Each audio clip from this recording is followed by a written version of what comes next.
a leader in the home and food space. We took part in the Target Ford Founder Accelerator program. We are currently on track to triple our revenue year over year, and we are able to create 11 employment opportunities for our neighbors in East Garfield Park. And so what's next? Looking to 2023 and beyond, expansion is the name of the game. Sorry, is someone able to mute themselves? I think I could get a little bit of awesome. Okay. Okay, so expansion, big focus is tripling our retail footprint, increasing our website sales by double, and continuing to hire and grow our production team.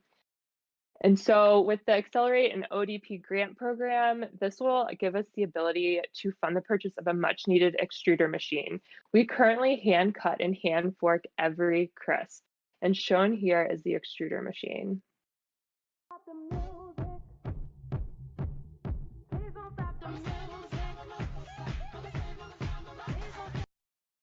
And it's a complete game changer. It increases our productivity by eightfold. We've tested it, timed it with our dough. It'll increase our capacity and it will be able to fuel our expansion goals, allowing us also the ability to keep our production in-house, so giving us quality control over our product, as well as being able to continue to create those employment opportunities. And shown by the notes we receive on the daily about our crisps, what stands true is that Granny Carolyn's love of community and connection still continues. And with your help, we'll be able to expand and become a part of even more people's lives, lunchboxes, snack stashes, and charcuterie boards than ever before. Something I think Granny would be proud of. So from our Crisp Kitchen to you, thank you so much for this opportunity. I'm truly grateful for the community that has brought us here and continues to help us grow. Thank you, Amy. Thank you so much. Mhm. Okay, so Chris, we'll go to you first to ask Amy a question about Carolyn's crisp. Thank you. Hi, Amy. Great. And nice presentation. It was very, very interesting. Thank So you. the machinery that you talk about purchasing, roundabout, how much does that cost? So it's about $21,000 Right. total. And I mean, obviously, we're going through it quickly, but the efficiency. I mean, I think when it's went from 8 minutes to 1 minute for a tray of these. Correct. Yeah. So it takes we've had competitions time to get like the trays done by hand, and it does take us 8 minutes right now, and the machine will do an entire tray in 1 minute. Is your distribution direct right now solely, or are you in any stores? We are in 19 retail locations in the Midwest. 15 of those are Foxtrot, which is actually a nationwide brand. And we do direct distribute. My hope is with getting our production set up in a little bit better way, we can actually start going into like a distributor. And I've been talking to quite a few already. So it's really just us being like set up and prepared and knowing that we can handle that type of amount. And I mean, it sounds like you're tripling your revenue year over year right now with this money and the purchase of that equipment. How do you see that accelerating your growth? So I mean, forecasting wise, we're looking to even double what we did this year. This is our first full year in business, so it's definitely been a learning. But with the machine and the conversations I've already started having with some bigger grocery retailers, we're definitely looking to year over year double that revenue. Thank you. Thank you. Hi, Amy. This Okay, is, oh, I'm sorry. go for it, Mike. No, go for it, Thank please. you. Yeah. Well, thanks for presenting, Amy. I just have a few questions about kind of the primary customer you serve. I know you're selling to 19 stores, but who's kind of the end buyer? Just a little more specificity around that and kind of their pain point. Sure. So right now, we're looking at mainly a female base around ages 30 to 55, living in, an urban center or around an urban center like Chicago. When we first launched, because we are, price point at a little bit more of a premium price because of our ingredients and our production process right now, my focus was to really go into more of those specialty retailers where the purchasers were a little bit more exploratory, willing to try new things, very like interested in new vegan products, maybe have dietary needs themselves, or have like people that they know that they would like to share it with, and are a little, are okay with spending a little bit more on that product. Great, thank you. Thank you. Okay, so we have about 2 minutes for her judge's question and answer. Do you have one? Do you have a question? Yes, I Go do. for it. Go for it. Hi, you did a great job presenting, and I like that you dressed on. So thanks to you for that. Oh, Oh, can you sorry hear if me? you cut out a little bit. Can you guys hear me now? Yeah. Okay. I said I liked that you dressed to match your brand, which Oh, thanks to thank you you. for that. My first question was, how much do these retail for, So $10.95 is our retail. and how much comes in a bag? So there's 6 servings, so it's about 36 crusts. Okay. And you said that you're right now at a couple of specialty retail stores. I know the Hatchery. I'm familiar with their work, coming from Chicago and coming from this side. Amazing. You guys thought about what it looks like to get into stores in areas like Garfield Park, where it is hard to find specialty stores and it's hard to access vegan and plant-based foods? Is that part of your ethos to expand into those areas as well? I think right now, because of the price point, I think definitely focusing on the specialty retailers. I mean, right now my goal is kind of the hiring in that neighborhood and being able to give back, to be able to, give people living wages and mentorship, and really showing them kind of the ins and outs of a small business. I have a lot of people that work for me right now that are entrepreneurial, but just haven't known where to start. So it's given like the opportunity of where I can be a mentor, and they see like the day-to-day processes that are happening and how we grow. So right now that is like the main focus, I guess I could say. Okay. Thank you. Awesome. Thank you. Amy, one more question too.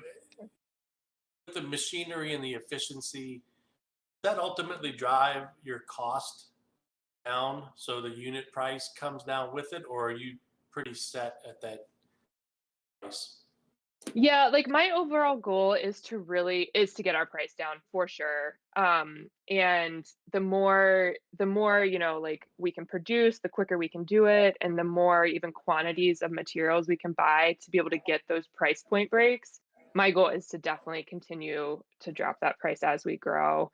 And even looking at, bag sizes and what might be an even easier way for like people like point of purchase, so they're not like having to spend quite as much right off the bat on a new product, is another idea that I've been talking to a few people with. But yeah, overall definitely reduce the price and get our Do you have costs a down for price sure. point you think we could create um more sales from a certain price point? Sure. I definitely think from like, $7.99 would be my overall goal for that size bag, I guess you could say. But there's definitely like snack packs. We could do smaller grab and go, um, and different like kind of pre-packaged. I don't know. I guess yeah. What am I trying to say? Snack packs are like another option would be for us to get the price point down as well. Keep. Thank you. Are we out of time? We are good to move on. Those wonderful questions. I love how you had to circle back to ask more questions. So thank you, judges. And Amy, wonderful job. Thank you so much. Awesome. Okay. Thank you guys. Oh my gosh, you're welcome. Okay, so our next pitch finalist is Change Today, Change Tomorrow. So Change Today, Change Tomorrow is a free grocery and delivery program eradicating the food, justice, and public health barriers that plague the Black and marginalized community. Pitching for Change Today, Change Tomorrow is Executive Director and Founder, Taylor Ryan. So Taylor, take it away. Yes, good evening, everyone. My name is Taylor Ryan. I'm the Executive Director and Founder of Change Today, Change Tomorrow. I started this organization alongside my 1-year-old son. His name is Jordan, He is 4 now. In 2019, I was getting my second master's degree in leadership studies, and the specific focus and emphasis was nonprofits in the public sector. And so, of course, I'm putting my debt to use. I started this organization in Louisville, Kentucky. I'm actually from Paducah, but Louisville, Kentucky is where my network and my love and pride is. So my network, I reached out to previous leadership roles at University of Louisville. We banded together and created this nonprofit called Change Today, Change Tomorrow, which literally we are devoted to eradicating the public health and food justice barriers that plague the Black and marginalized community. So I'm not sure if you know anything about the city of Louisville, Kentucky, but Louisville, Kentucky is the west end of Louisville is an active food apartheid. And what that means is we're no longer a food desert. The city has strategically and actively made West Louisville an active food apartheid that says that we don't really have access to produce and fresh things in grocery stores. And so here is, you can see like West Louisville, we have a couple of grocery stores. They have very little fruit, fresh food options. And they also have a highly, highly, highly police presence. Whereas in East Louisville, we have over 20 grocery stores, your Trader Joe's, your Whole Foods, you're getting a Publix soon. And in any of these stores, you will see all the colors of the produce, not just broccoli. And there's no police presence. In East Louisville, there are predominantly white affluent families, and in West Louisville, there are predominantly Black families that live below the poverty line. And so, what our program, Feed the West, does is we provide free groceries via delivery and pickup to West Louisville families to just like mitigate that need and meet people where they are. We're actually in the process of getting more grocery stores in East Louisville, and still no grocery stores have announced at all that they're coming to West Louisville. We are running a 2023 signature campaign to get as many signatures in West Louisville as possible from the families that we're serving and beyond, to encourage an actual grocery store to be in West Louisville, to promote, to not only provide the resources that we need health wise, but also the jobs we need. As you can see, the life expectancy of a West Louisville resident is 10 years below an East Louisville resident, and we want to change that. What makes us different as a nonprofit organization is that we're grassroots, we're mutual aid. That's our bread and butter, and we're for us by us. So we look like the population that we serve. I'm a single mom, and all of our staff are Black women or Black people in some facet. So our decision making table, we're not missing a lot of marks in terms of what our decisions are. So we have tall women, fat women, dark skinned women, light skinned women, trans women, women who have mental disorders, women who have physical disorders. Everyone is represented at the decision making table. And because of that, we don't miss those marks that other organizations are missing. And so we understand that we have to deliver food to people because they don't have transportation. We also understand that people have kids like myself. And so we provide childcare at our events so that you can come to our events and also have a safe space for your children to go. We do this in a number of ways. And so our largest partner for our food delivery program is Trader Joe's. We pick up from Trader Joe's Monday, Tuesday, Wednesday, and Thursday every morning, 40 to 60 boxes that they would be typically throwing away. Um, Thousands of pounds in the city of Louisville and from grocery stores of food are thrown away every day. And so we're trying to encourage the grocery stores in the city to reroute their waste to other organizations, not just Change Today, Change Tomorrow, but other organizations who are also focused on serving food scarce families. Um, we have different opportunities and programs that we offer outside of the Feed the West program that are also focused on food. Those programs expose Black families to local health vendors, lactation specialists, midwives, doulas. We bring in Black farmers. We bring in Black health supplements, Black cold pressed juice, Black herbal teas. And so our Black families are then exposed to, oh, this is actually happening. It's all locally sourced. In the summer, we provide horticulture and gardening programs to youth. So we're trying to reroute that idea of having to go to a grocery store because we don't have one. And so, how can we grow our groceries? Um, we also survey our residents to gather data because innately we want to push for policy change. So what that looks like for us is right now we're getting people what they need. And then further on, I'll give you an expanded idea of what that gathering data and policy change looks like. We're also collecting Black family recipes to archive at local museums. One of the things we've identified is Black families don't have a large presence in our local museums, and we also want to change that. So we want to start archiving our history, and some of that will tie to the Black family recipes that we're collecting. We're in collaboration, not competition, with over 20 other local organizations. So we're all working together. This is what mutual aid looks like. That we are the representation of mutual aid, and we serve the people that we are. So that our staff of 5 all go home with groceries. If you volunteer at Change Today, Change Tomorrow, you do not go home hungry. Like, it doesn't make sense. So the impact is real at Change Today, Change Tomorrow. We serve 600 residents and about, I would say, 200 families weekly, bi-weekly. Monday, Tuesday, and Wednesday, we are delivering to families. And then on Thursdays, we're doing a grocery pop-up in our office. This happens every Thursday. So even today, this morning, that picture of the cold pressed juice, that is from today. And so, one of the things we do to take it a step further in our food waste elimination campaign is that we are juicing any of the fruit that we have left over in excess. So, we're not having any type of food waste. If we're picking up 40 boxes of groceries and we're only giving out 30 of those and we have excess, we're going to juice the rest of that and then compost what's left from the juicing. And so, we provide that cold pressed juice back again to our residents that we're serving via our food grocery delivery program. We're rerouting over $500,000 in free groceries every year. And this is just with our Trader Joe's partnership alone. That is allowing us to feed several people at a time. It's really an important program for the families that we're serving.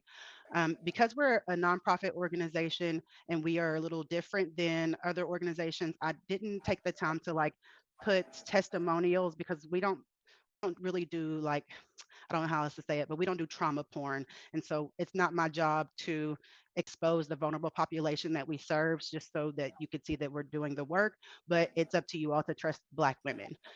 And so here you will see an example of what you could possibly make with your free grocery deliveries. This is a program that I'm going to be rolling out in 2023 where we'll do one blog post per month showing you different ways to make your food that we drop off and deliver to you weekly. So like I said, we see ourselves in 3 different phases. Right now, we're doing direct service.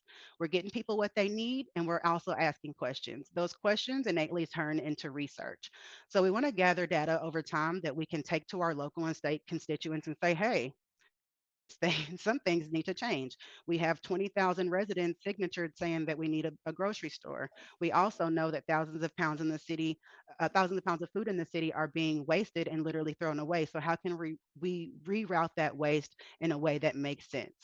I think that makes us innovative. I think that makes us efficient, and it also makes us critical thinkers because oftentimes people are getting grants to spend money on food when there's so much money. I mean, there's so much food out there that can just be simply rerouted. So So we did our, Taylor, you have about 1 more minute, if that okay? Thank you. that's my last slide. So Perfect. funding is funky. We're actually in collaboration with over 20 organizations right now for a $500,000 grant from the city that we will all split up because we believe in collaboration over competition. And so the city, instead of putting in applications separately, we all put in one large application together. But unfortunately, of that $500,000, none of that will purchase food. And so even though it's a food equity grant, it is not going to purchase the food that we need to move forward as a collaborative cohort. And so right now we're meeting on Zoom calls weekly, but we want to take that a step further. So we want to have town hall meetings, monthly trainings. We want to canvas together. We want to do our research together and have weekly calls, and then ultimately have bi-monthly dinners that actually break bread together. And so that's what that funding for us would serve is $6,000 stocking our pantry for the year, $6,000 on the monthly dinners, and $3,000 on the town hall meeting food. Also, this is just our recent recognition for the work that we're doing. I know that we're not a for-profit organization, but we're still super happy to be in this space. Thank you. Nice job. That was wonderful. And, as a mom, I'm not a judge, so I'm just going to say real quick, I love that you have childcare. That's all I'm going to say. Okay, so judges, it's your time for questions. Leah, we'll start with you. Wonderful, thank you. That was a wonderful presentation. I love your organization. Forgive me if I missed it, but how many people are in your constituency right now? How many people do you serve? Yeah, we serve 300 people weekly, but those individuals are different than, well, we serve 300 people biweekly. So 600 people are served each month, a biweekly basis. So we have like a family, like week A, we're serving 300 families, and then week B, we're serving 300 families. And Different. okay, got it. And that's and is there any plans in the future of how you can become self-sustaining? I know the nonprofit game, having worked in it extensively myself, the hustle of making your annual operating income is real. You grant write, fundraise, you do all those things, but when a nonprofit is able to tap into sustainability, that's key. Is there anything in your pipeline that you think that you guys can help unlock that? So we just signed our first contract with the state for $60,000, and after you get your foot in the door with the state, contract wise, that they're more likely to book you for further outreach. So that's one of our hopeful. We hope these funds will still be available in the future. But I have been cold press juicing our excess fruit, and we're looking to collaborating with a local co-working chef space, and so that will allow us to make our juice in a commercial kitchen and innately be able to sell that, because everybody who tastes our juice says it's amazing. We don't put anything in it but of course the fruit or the vegetables. And so we've definitely had some taste testers out there for the last 3 months. No one has said it tastes bad, and they would all have said that they would pay for it, and I think that would be an easy money maker for us. Awesome, thank you. Okay, Hi, great. Taylor. Go ahead. I'm sorry. No, go ahead. Thank you for your presentation. Just to build on some of kind of the funding questions, I know you said funding is funky. I've also spent a little bit of time in the nonprofit space and currently work for a nonprofit. What are your funding sources currently? I know you said you have some grants, but I'd love to know a little bit more about that.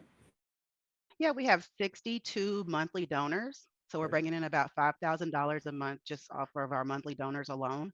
We also have stakeholder experiences that we hold with those individuals. And so we're not an organization who's just like, thanks for giving us these funds. We're engaging with those individuals and building those meaningful relationships.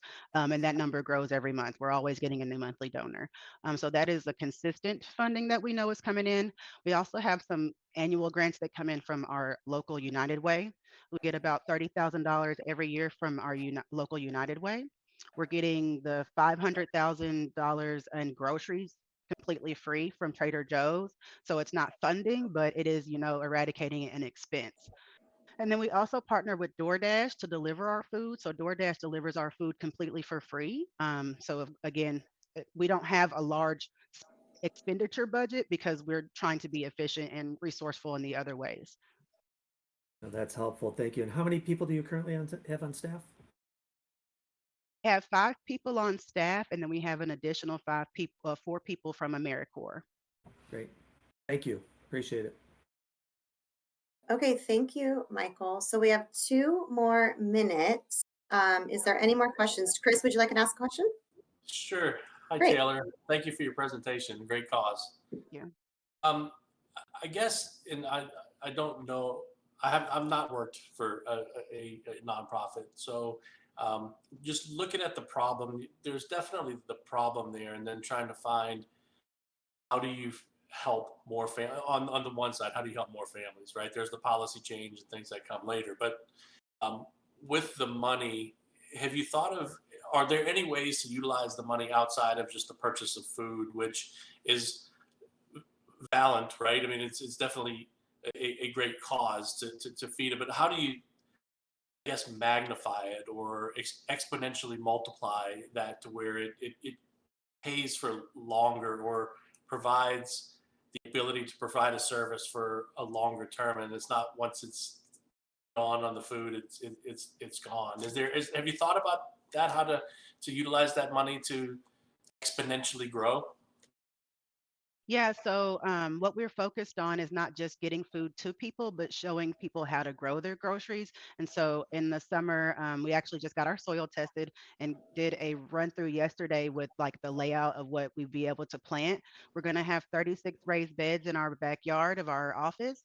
We're going to grow corn, sunflower seeds, so many different things. It'll be a community garden. Essentially, we want people to innately grow their groceries so we don't have to deal with the lack of access to produce because the closest grocery store that has, a great variety is about 30 minutes away. And if you don't have a car, you're going to take the bus. And if you're taking the bus, you can't get all your groceries because you can only get what you can hold. No, the garden's a great idea. Yeah. Thank you. Thank you. All right. Well, thank you, Taylor, and thank you, judges. That was amazing. Okay, so our next pitch finalist is Chicago Birthworks Collective. Chicago Birthworks Collective provides full circle doula care for Black women, birthing people and their families, empowering them to self-advocate during pregnancy and beyond. Pitching for Chicago Birthworks Collective is co-founder and CEO Tayo Mbandi. Hey, everybody. Tayo. Thanks for the claps. I'm receiving those. Chicago's really heavy in here. I had no idea that it was going to be like so Chicago heavy. It's like Chicago Sea Gang. So I'm going to keep it moving. I'm really excited, y'all. I have so much energy all over the place. So I hope that y'all can take some of this up. Let's get to it. Everybody can see my screen all good, right? See you good. Go for it, girl. Okay, let's get into it. So we're Chicago Birthworks Collective. We are a Black-owned doula company, otherwise known as a maternal health enterprise. We're a 5-year-old mother and daughter-owned doula company, and that we believe we've kind of perfected this very successful model of doula care for Black and brown families in Chicago. Our collective has more than 20 doulas, which, if you don't know, getting 20 doulas together under one roof is a lot of work, y'all. It's a lot of work. And together over the last 5 years, we've supported more than 300 families. I have to let you know that that is astronomical. It's a lot of work to get 20 people to take care of 300 families under the very time-intensive, education-rich model that we have. So we kind of consider ourselves like the real experts in helping people do pregnancy and parenthood a whole lot better than what we're doing. You may or may not know what a doula does, but you may have an idea right now that pregnancy, birth is not the hottest on the scene right now. Maternal mortality is a bit of an issue. It's kind of a thing. So the current state that we're dealing with is that pregnant people and moms, they got a bit of disconnected care where you may see this provider on this day, maybe that provider on that day, maybe you're switching between different hospitals, different clinics, different practices. You also have minimal care provision. So you probably have one obstetrician that you're seeing. You don't have a whole team of care providers, and together that person's giving you mediocre outcomes. And then in the postpartum time, it's very baby-centered. Everyone wonders, how's your baby doing? Bring the baby back to the hospital, not so much about the mom or the birthing person. And then there's this thing called the medical industrial complex. If you can just put the pieces together, it's that everything feels like you're in a car factory. You kind of just get the run-of-the-mill care, and that leads to mid to pretty low overall satisfaction. Moms are not screaming, oh my gosh, I'm so happy. I had the best experience at the hospital. That's not what we're seeing. So that gives us pretty low return on investment. So you're investing your time. In some cases, you have to pay large out-of-pocket expenses, and you're not getting that type of care back. Ultimately, it's not the best situation. And if you're a Black mom, like myself, you've got low to no cultural congruence in your care because there are not enough Black providers, obstetricians, midwives providing care for Black families. But Chicago Birthworks Collective here to save the day. In the better state, what we're able to help folks with is very connected care. So we ask more questions about how you can get connected with your provider and then connecting your provider to your doula. And your doula connects you to your lactation care provider. So everyone is in a much more integrated network. And then because you have more care providers like a lactation professional, like a doula, and perhaps a midwife, you got a better chance of having more positive outcomes. And then our care is super mama/birthing person centered. We care the most about you because when you're good, everybody says happy wife, happy life. Well, I like to think happy mom is thebomb.com. If you take care of a mom, everything works out. The baby is great. There's usually great moms who take care of their babies. So we give folks a very human-centered care experience that results in them usually feeling very good, very satisfied, and ultimately because we're Black and we're providing care to mostly Black families, you're getting culturally congruent care, but you're also getting culturally curated care. That means that our care model is made up of things that are based on what we know works for Black families. So essentially, what are we doing? We're closing the gap in maternal health care and establishing a culture of maternal wellness. I want you to take a deep breath. If you think of maternal mortality again, try to replace those thoughts with the thought of maternal wellness. It's a thing. Get into it, okay, y'all? So we're offering a service that feels very premium to folks, but really it's basic care. Everyone deserves to have this basic level of care because guess what? If you don't know, your doula knows. If you can't do it, your doula probably can do it. If you can't find it, your doula probably can find it. So we're providing something that is not very new, but it is very impactful. And so the stats so far is that in 2021, we served over 70 families. Again, a huge deal. Our families are getting on average about 2 days consistently, 48 hours of care over the course of their pregnancy. So that's over 1,200 hours of care in the year of 2021. 22 births were via cesarean. And this is important because I want you to think not, oh man, they had a cesarean, but 22 people had a doula by their side when they were going through the scariest type of childbirth out there. 22 people were able to be cared for by a very great doula. And we get 30+ inquiries for care every month. We're a small company. And so seeing 30 folks more than that every month say, hey, I want to work with you and I want to invest in my care, my wellness, and my baby's outcomes is a big deal. And all of our families get a minimum of 3 care providers. So they're not just matched with a doula. They've got 2 doulas, a primary and a backup, and they also get a lactation care provider. And if you've got other things going on, you're also getting matched with other care and wellness providers. But if you don't believe me, let's talk about the actual people. The numbers are one thing, but the people talk. So this is Mama Cynthia and Baby Cynthia. These are their real names, y'all. It's actually Cynthia and Cynthia. And so Cynthia came to us after her first pregnancy. And she had a mediocre birth the first time. The second time, she's like, I got to do this way better. I deserve better. I should get better. And she did. And so she had a wonderful home birth. She worked with me. I was her doula, so I can attest that it was excellent. And ultimately, she was able to have a birth that centered her, her baby, and her family. So our families overall, they absolutely love us, y'all. So Ashley says that Chicago Birthworks Collective really saved the day because I was so stressed about the support that I didn't have, that I knew was needed. I couldn't put into words, but it was tangible, and I knew I needed that community. Even though I was thankful to have my parents, I knew I needed more, and I got just that. And so what's next for us, y'all? We have a brand new maternal wellness studio. It's a big deal. There is not one of these in the city of Chicago. This is a studio that's totally focused on expanding care outside of pregnancy and birth. So we're in Hyde Park in Chicago. And what we're able to do in this space is provide more intensive care to more parents. We're also broadening our service, which increases our collective impact. And we're making basically a product extension that's based on the demand that our clients are showing us. And ultimately, because a space like this doesn't exist, y'all, we're creating a space for innovation for folks to do this work in our field. We want y'all to know that our goal is to build this physical presence in our community because we've got this huge community of families, 300+ families. It's a lot of folks. And so what this grant is going to help us do is secure the best providers in maternal wellness. We're going to be able to secure the equipment and care costs for those folks. And then, of course, continue to cover the cost of our studio maintenance. If we do this successfully, we're closing the gaps and we're picking up all the folks who are consistently left in the cracks. I know I'm over my time, so I gotta say thank you so much, and I'm ready for the questions. Throw them at me. Makeup on, and I don't usually wear it, so thanks for making me cry and lose my makeup. You're welcome. Anyway, that's okay. Okay, well, thank you for that. Okay, so thank you very much.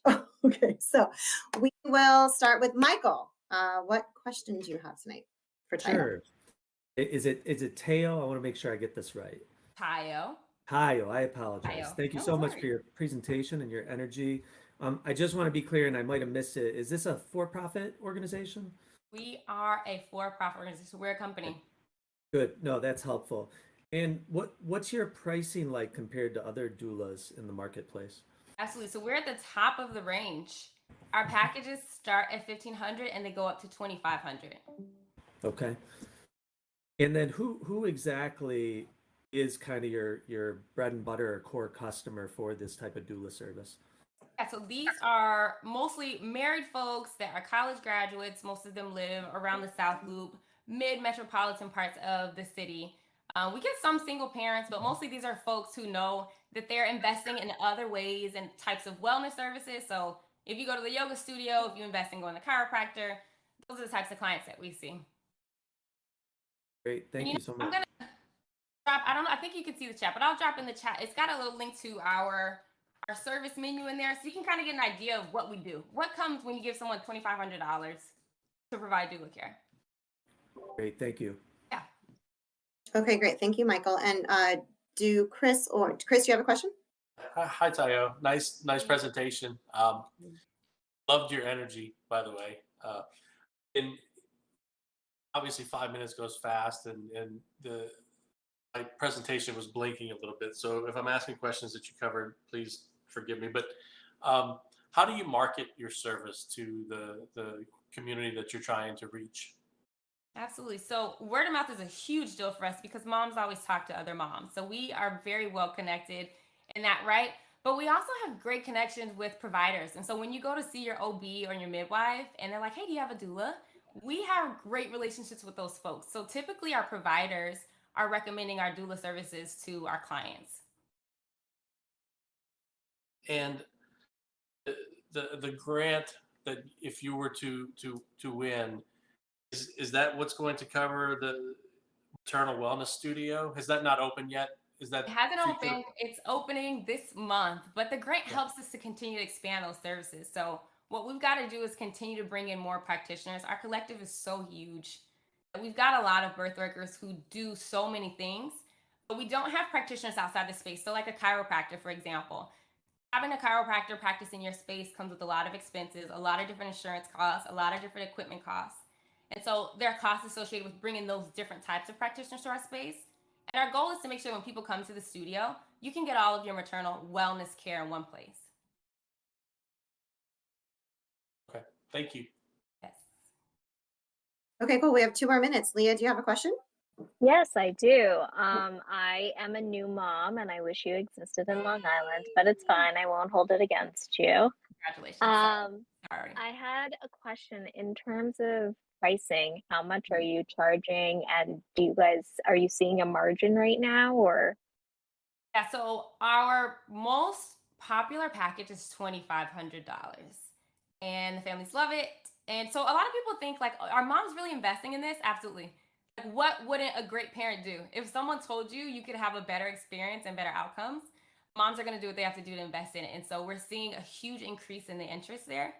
And so we have to continue to review our model. And because our price point is consistently changing, we're always adding new services there. So the margin is absolutely there and it's growing because we're adding a lot of additional services that folks ultimately end up needing to fold in. So like lactation care, placenta encapsulation, those kind of things. So that gives us that kind of edge there over a lot of other doula groups because it's all in one place. Not going to have to worry about, well, I have to purchase another service somewhere else. Right.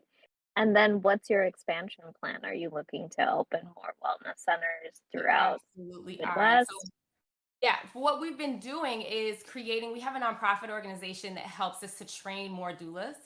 And so our goal is to really kind of get a good scope at how we can provide these services in an equitable way that doesn't really tax out or burn out our birth workers. And so right now we've been 5 years in the game and we have a pretty good idea of the load that our doulas can handle.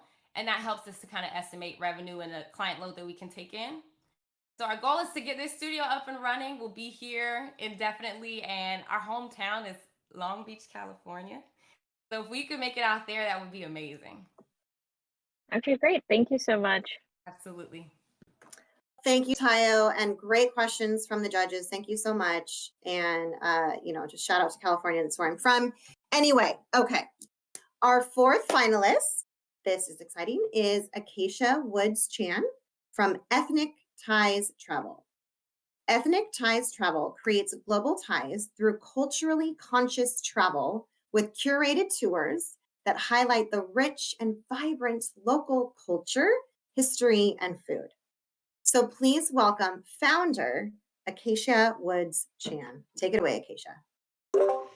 Thank you so much. It is such a pleasure to be here. I'm so excited. And so I'm going to welcome you all. My name is Acacia, and I am the founder of Ethnic Ties Travels. We are a organization that helps to support BIPOC travelers. And before we start, I want to do a little activity. First of all, I want to thank all of you, the viewers. I want to thank the judges. I want to thank the other participants. Y'all super inspiring. And I know that some of our nerves may be all over the place, so I'm going to invite you to do a short activity with me. So I want you to close your eyes and picture your favorite or fantasy destination. Okay.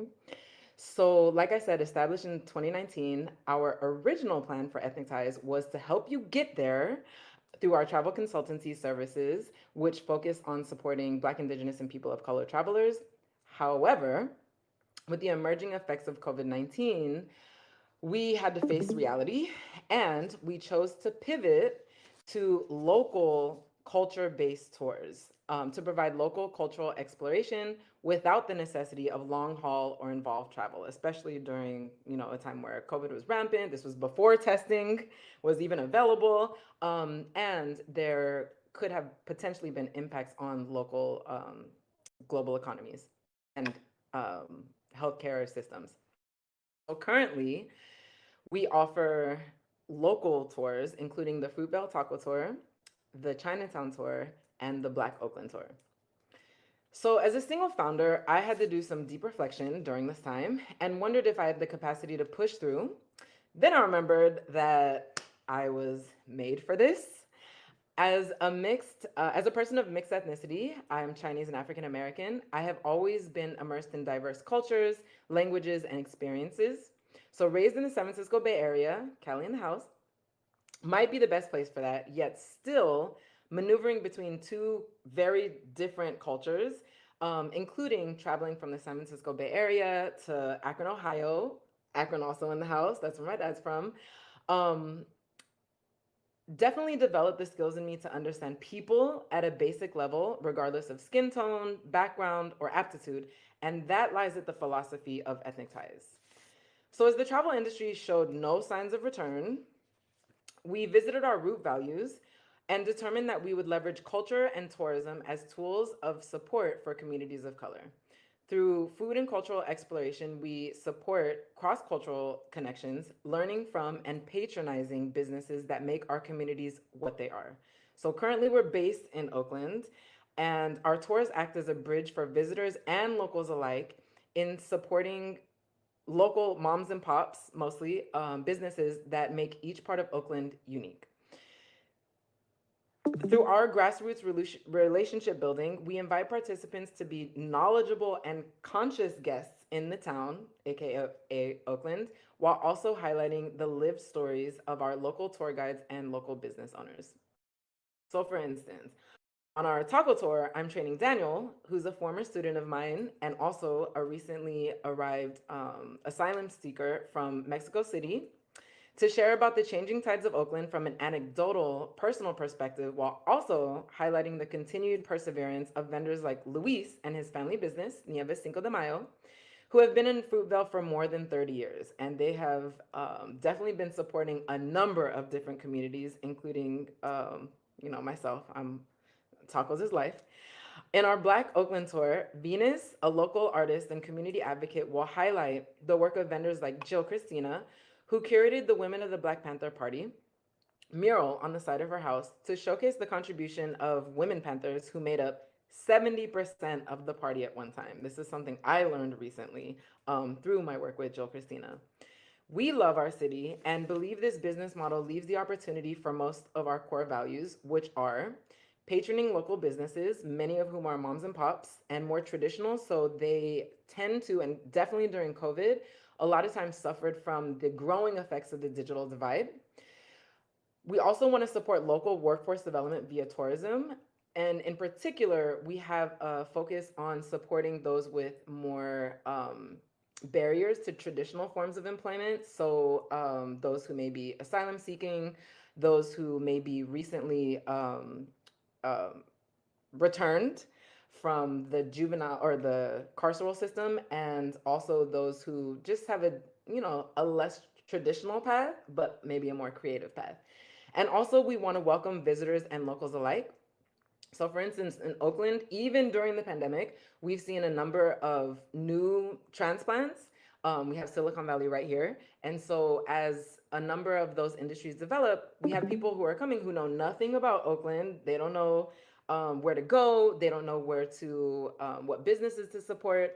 And also, I had a number of different locals who, they may be living in a certain area, but they have the opportunity to also explore their local area and continue deepening their knowledge. So, we definitely love what our participants have to say about what we're offering, and we want to provide more here in Oakland and eventually in other cities as well. But first, we have to solidify our model and expand to consistency. So these are some of our testimonials over the last 12 months. We're so grateful for this opportunity, and we're really, really, really blessed to have gotten this far. We would be so honored to have the monetary support to grow this business from where we are to the next level. So at this point, I am the sole founder and the only full-time employee, which means that there's limited capacity to grow. So the funds would go towards training and hiring more tour guides on a consistent basis to be able to grow the number and frequency of tours. To do this, we would focus on expanding capacity, training and hiring local tour guides, and outreach to local partners and vendors. So for instance, we have Wakanda Forever, which is going to be a film and tour experience that we will provide starting next week, along with the debut of Marvel's Black Panther 2, Wakanda Forever, so that people can get an intro, brief background into the actual original Black Panther party before watching the film. Beyond this initial step, we hope to scale so that we can provide more consistent calendar tours on a regular basis for bigger ticketed events like the annual and corporate conferences. And so to do that, we've been partnering with Visit California, Visit Oakland, and local tourism boards to be able to know who's coming to California or to the Bay Area. So for instance, we have Bioneers in April of 2023, where we're going to welcome Bioneers attendees to the Bay Area. And we're planning on creating, in conjunction with a number of local leaders and residents, we're planning a Native and Indigenous Bay Area tour to connect the conference with practical realities. Winning this grant would give us the capacity to be successful in for our local tours and to replicate this model in different cities. So definitely maybe coming to a city near you. So thank you so much for your time. You can reach us at acacia@ethnicties.org or visit us via social at Ethnic Ties. And we're open for collaborations and sponsorships as well. Excellent. Thank you, Miss Acacia. Okay, now it's time for the judges to step in and ask some questions. Chris, you can go first. Yes, and thank you, Acacia. And sorry, I'm having a little bit of technical difficulties through the presentation. So if I'm asking questions that you've covered, I apologize. But specifically, the plans for the grant, if you were to get it, how does it help you grow and better serve your customers? Yeah, so right now we would focus on training and hiring local tour guides so that we can provide more consistent, frequent tours. For instance, I had a request last month in October for an organization that has an annual conference, and it was bigger than what I myself could provide.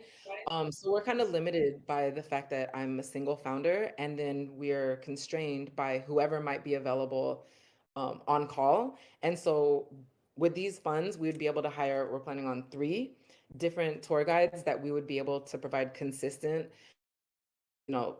training and then tours for. In addition to the tour guides, we would also hire a consultant or like a assistant that could help with outreach to vendors and to local partners. So reaching out to different corporations, speaking to their ERG groups, and offering them our tours or opportunities for team building activities. Also reaching out to different visitor centers within the Bay Area and making sure that they know that this is one of the, this is a service and an opportunity for people who are visiting to, whether they're visiting or whether they're moving here, to get to know the Bay Area. Thank you. And your target audience again is? So we have actually 3 different target audiences. One are corporate groups. So mostly we've been speaking with ERGs, employee resource groups, to either help with those who are relocating to the Bay Area, or those who may be here and they want to engage in team building activities, or they want to do, community kind of engagement. So that's one, corporate groups. 2 are educational institutions. We really deeply believe that, places hold so much history and value. However, it's the people of those places that actually create the value. And so we want for our young people to know where they're being raised. And that's something that's, I'm also an educator. And so that's one of our core values. And then a third is those who are actually visiting, and like individuals that are visiting or who are locals who are interested in deepening their knowledge of the local area. And in the future, this would be something that hopefully we could expand and scale more and have it be not just in Oakland or not just in the Bay Area, but in a number of different places nationally. And maybe, internationally would be like step 5. Thank you. Okay, great. And we have time for one more question from one of the other. Go ahead, Leah. Thank you so much for presenting. I didn't fully understand how you guys make money. So how does that work? Yes, so we make tours with individual ticket sales and then also group ticket sales. So for Okay. instance, people with Bioneers who we hosted this year, they contact us directly. We had a group of 50 that I had some support with. And so they directly bought tickets, and then part of the tickets, part of the revenue from that, we pay local vendors a premium price for their services. And then we curate the tour for them, and we create custom tours for them. Okay. So if I wanted to use you, I would be able to purchase one of your curated experiences in those communities. Yes. Got it. Okay. Thank you. That was my main question. Okay, thank you, Acacia. Beautiful. I love how involved you are with getting your community motivated. Like you do it, you get them motivated and get them involved. I really love that part of your mission. So just amazing. Okay, so we're gonna move on. So, okay, thank you for that amazing part. Now we have Girls Mentorship. So our next finalist is Girls Mentorship.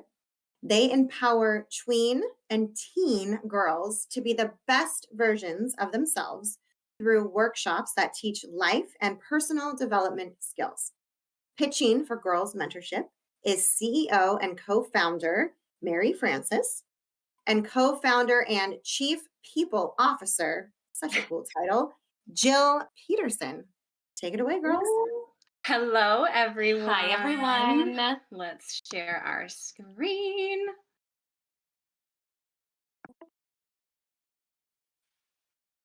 There you go. We can see ya. You can see it. Perfect. Let us get to the front. Okay. Okay, here we go. Hi, everyone. As Esther just said, our names are Jill and Mary. And though we are 2 separate people, in recent years, we've definitely morphed into the same person. So similar to celebrity couple Bennifer, go ahead and just call us Jerry or maybe even Mill. And we make up Girls Mentorship, where we empower girls to be the best, brightest, and most confident versions of themselves. 7 in 10 girls believe that they are not good enough or don't measure up in some way, including the way they look, perform in school, and in relationships with friends and family. Why is this important, you ask? Because as teens and tweens, realistically, even as adults or young adults, we struggle with the exact same issues. We lacked social skills and emotional maturity, which severely hindered us across the board. It took us far too long to discover how life-changing personal growth and development work was and start applying it in our own lives. Since garnering these tools, we've often asked, what would we have done with this information when we were younger? Cue the pandemic. COVID gave us the perfect opportunity to stop asking the question and start working on a solution. Girls Mentorship was founded in 2020 in response to the urgent need for more youth resources as COVID-19 triggered at least COVID-19 triggered at least a 25% increase in cases of anxiety and depression worldwide. And according to the World Health Organization, impacting women and youth the most. Our youth's declining mental health poses a huge threat to the overall health of our communities and society, as 1 in 4 young adults are now suffering with an anxiety condition and 1 in 5 with a depressive disorder. If we as adults struggled during the pandemic, it's hard to fathom what our children went through and are still struggling with. This wheel makes up a concept known as social emotional learning, or SEL for short. SEL is the process through which all young people and adults acquire and apply these 5 competencies: self-awareness, self-management, social awareness, relationship skills, and responsible decision-making. These competencies make up the bulk of what we teach in our programs. But where we'd like to focus our attention is on the outer rings. Girls should be learning these skills in their classrooms and at school. However, teachers are drowning, just trying to keep up or leaving the profession in droves. This has left SEL at the bottom of the focus list. The SEL skills girls learn in schools should then be fostered at home. From our experience, a large percentage of the parents we interact with have heard of SEL, but have no idea what it actually is, which again pushes these essential skills to the wayside. We should then see it in action in our communities, but given the current state of our world, appropriate examples are hard to find. We are disruptors in our industry. Therapists, psychologists, and other mental health professionals are booked out for months. Recent numbers show that nearly 67,000 teens in Arizona alone are not receiving the mental health services that they need. We're giving girls essentially another option or path outside of therapy to work on themselves. Through our programs and services, girls learn that they are not alone in their struggles. They learn tools and techniques to help them navigate their emotions, and they learn how to use their voice to grow and develop in their leadership skills, which we desperately need as communities. Over the last 2.5 years, we have focused our efforts in this business on a ground-up approach. And this image shows how we've been able to model and execute on the SEL wheel from the previous slide, which includes the primary ring, where we've worked with 25 one-on-one girls and their families. The secondary ring, where we've worked with over 500 girls through small group workshops and camps.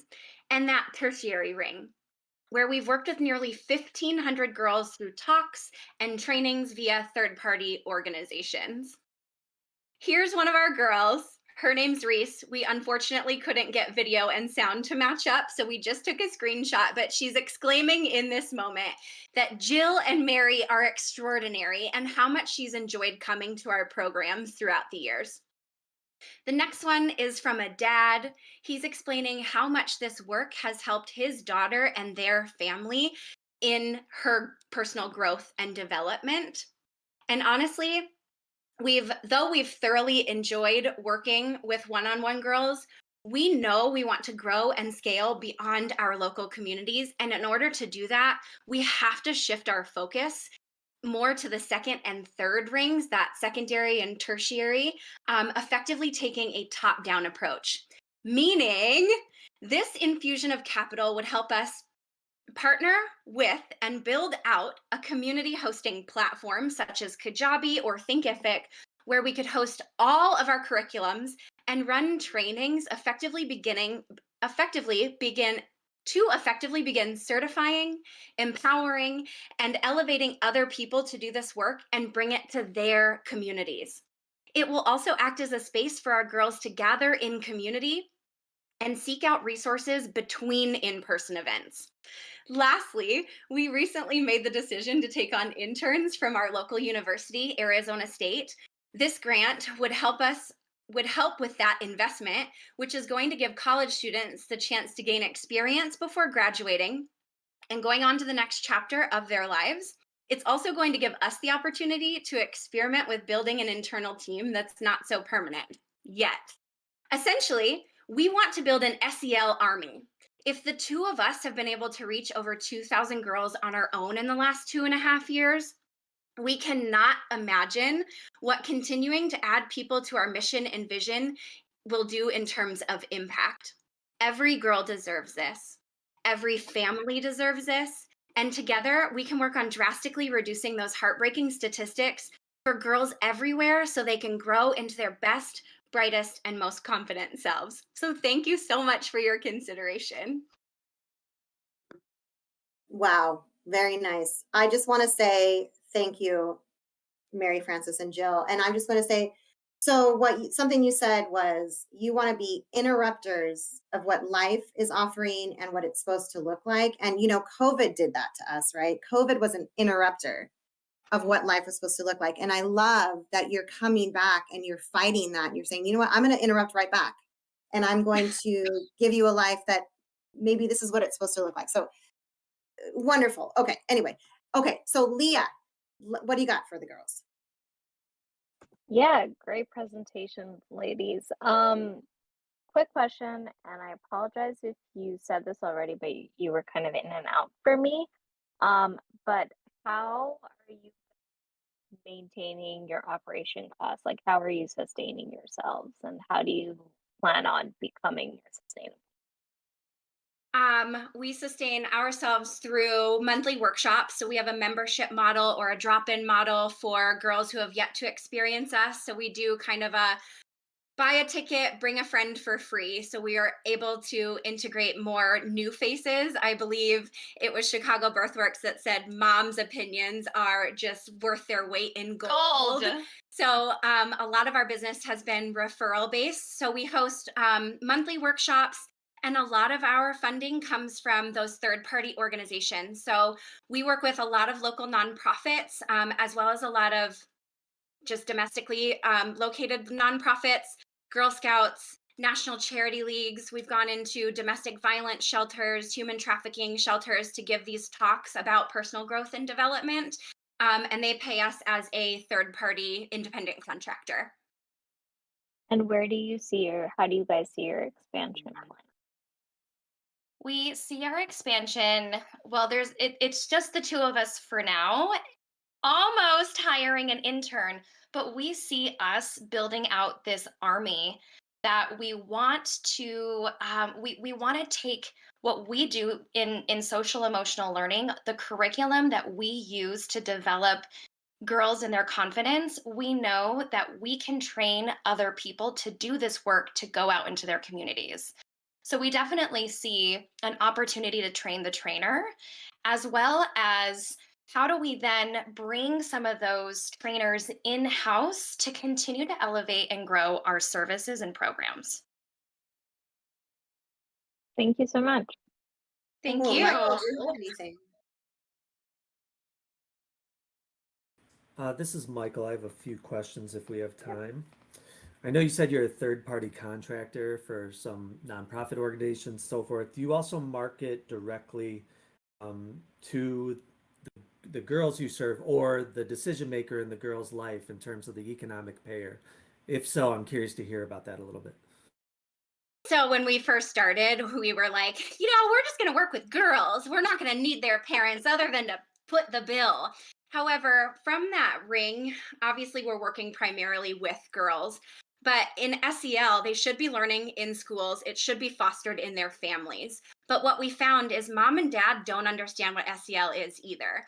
If you're of our generation, obviously you know that social emotional skills, emotional intelligence is a little lacking. We know a lot more about how important those skills are now. So we quickly realized that yes, our messaging needed to be towards the person fitting the bill, mom and dad. A lot of our audience is mom. We haven't really spent a lick of money on marketing. Most of our clients come from Instagram or our repeat clientele or referrals. Instagram is a big part of our business and where we've spent most of our, it's not actual money, but most of our energy in terms of profitability. Thank you. Yeah.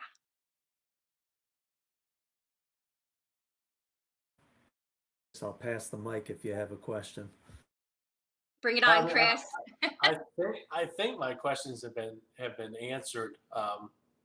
Like Michael just asked the one, and what's your marketing or outreach program? I think the program is phenomenal and much needed. I was just like, how are you gonna? You said to take it nationally, create an army. I mean, what are the steps to? Because you can grow too fast, right? Then you kind of lose maybe some of the quality control of the message you're trying to present. But have you thought about like a staged growth plan? A lot of people compare us to the Girl Scouts. Young Living is another model that we've been compared to a lot in terms of breaking off into community leaders. So almost chapters of girls mentorship where we're really vetting. I think that train the trainer model is going to be integral for us in terms of seeing who takes the training out to their local communities and then who is really taking the training out and then offering them more of a position within our company in order to help us build out those different sectors. Because we get messages, I mean, if you saw our inbox, we get messages every day from moms, Texas, Florida, California, New York, Washington. How can we help? What do we do? And that's been the question for us to answer. We're beta testing a train the trainer program right now. So we just started training 5 women to come in and lead their own work in some way, shape, or form. So that'll give us a really good indicator of how they're using it. And if the framework that we've built, since we're 2.5 years in, we have an okay touch point, we've got good curriculum. If they can operate out of our framework, because realistically, only crazy people start businesses, not everybody wants to do that. So if we see them thriving in their work, I think that's a great indicator for us to go back to them and say, hey, we have a position for you on our team and we want to look at what it looks like to really grow and expand. Okay, thank you. Thank you all so much. Thank you very much, Mary, Frances, and Jill. It's beautiful. Okay, here we go. Moving on. 6th finalist. Okay, Official Black Wall Street. Official Black Wall Street has an app that utilizes personalized recommendations and geotechnology to connect consumers to Black-owned businesses. Pitching for Official Black Wall Street is founder and CEO Mandy Bowman. We're excited to learn more, Mandy. Go for it. I'm excited to be here. Okay, I'm sharing.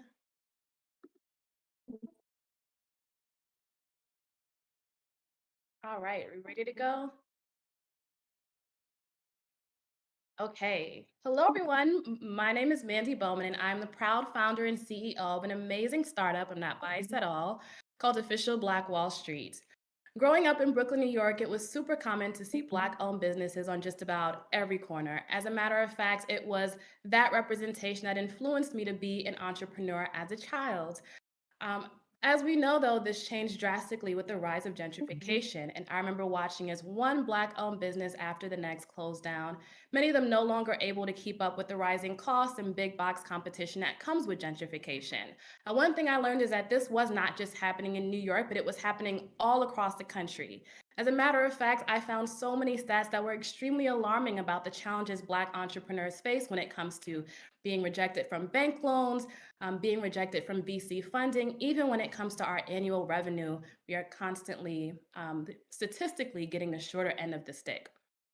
On the other end of the spectrum, however, there is a growing trend of people who actually want to prioritize buying from Black-owned businesses. As a matter of fact, Forbes had stated that socially responsible spending is at an all-time high, with 64% of consumers wanting to support socially responsible brands. But still, there was no centralized, tech-forward place for people to discover and shop Black-owned businesses until Official Black Wall Street. Official Black Wall Street connects consumers around the world to different Black-owned products, services, and brick-and-mortar businesses that they can support, while also connecting Black entrepreneurs to opportunities and resources to help them grow. So we are not just a marketplace, we are truly an ecosystem for Black entrepreneurs. As you can see, this is our app platform that we just relaunched this year and we're super proud of. And when it comes to our competitive advantage, I love to say that we are a community-first startup. We have 1.4 million organic followers across social platforms, thanks to my background in digital marketing and social media.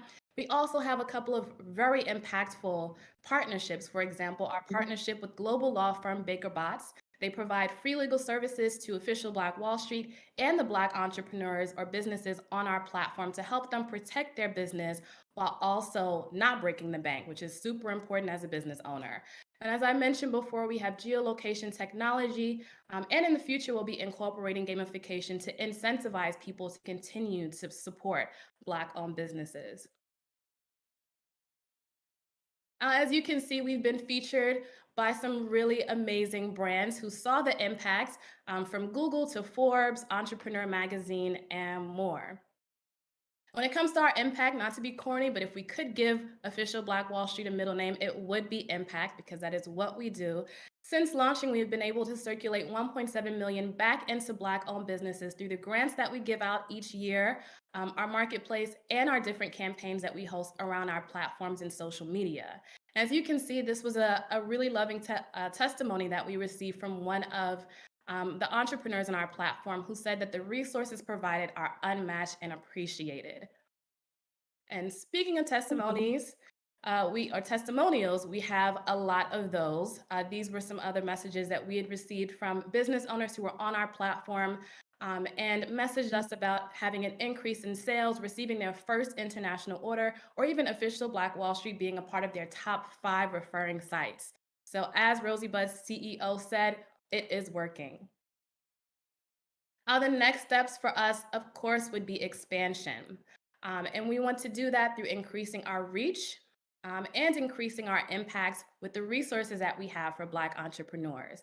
We'll be increasing our reach through strategic partnerships with local city-based organizations that have a membership of Black entrepreneurs. And these are some examples of organizations that we've been in talks with just in the past couple of weeks to partner with. We also see us expanding by increasing our impact and our access to resources for Black entrepreneurs. For example, financial consulting with Chase, which we've also been in contact with. But all of this would not be possible without the human resources to actually get it done. So with the grant funding from this pitch competition, we'll be able to invest in a sales manager part-time and a community manager, both part-time to full-time.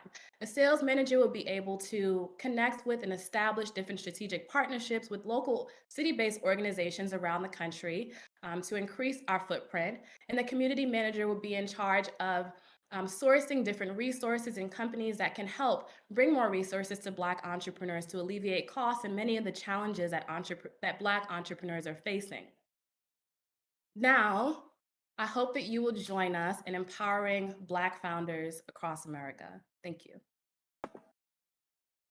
Wow, that was wonderful. And you know what? I love that you really have a lot of testimonials, because a lot of people these days want to hear stories, and that's how they're going to, that's where they're going to jump into a business, because they hear testimonials. So really nice job on that. Okay.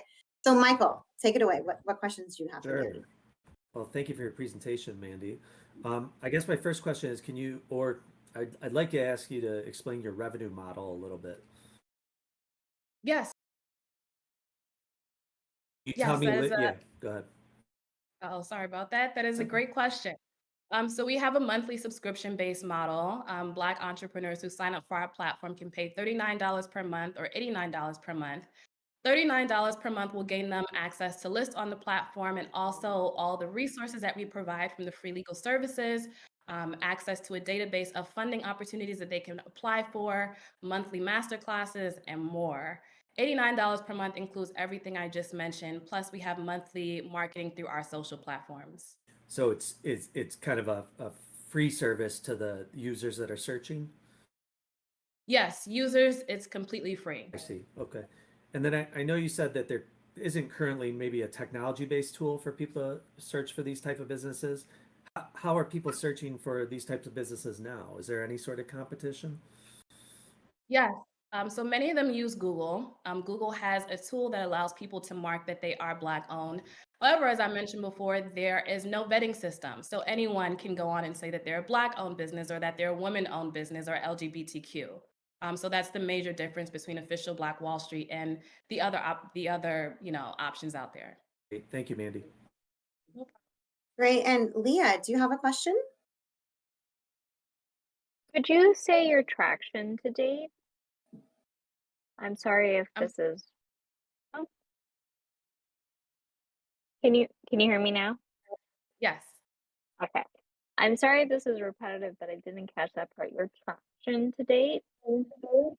Yeah, we've had a lot of traction. One, when it comes to press, and two, when it comes to user growth.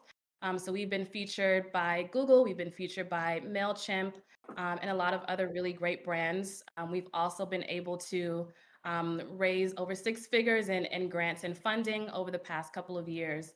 And we just relaunched our platform as well. Great, thank you. And we do have time for one more question.